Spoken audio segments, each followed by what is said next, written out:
你好，小紅書打賞搞出禍。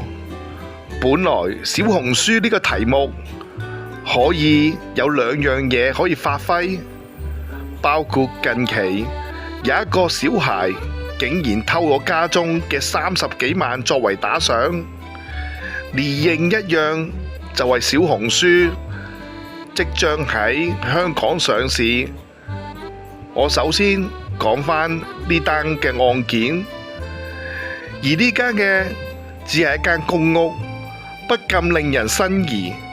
戶主竟然私藏資產，好明顯係以免房委會嘅入息同埋資產嘅審查。我相信呢件事件只係冰山嘅一個，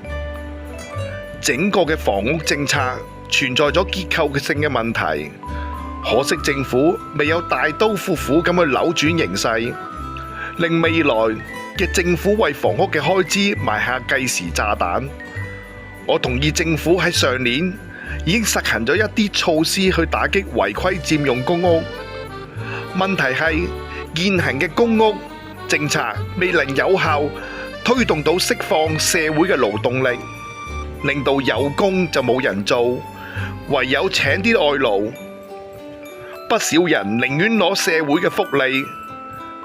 令到政府長遠為照顧呢啲而承擔沉重嘅債務。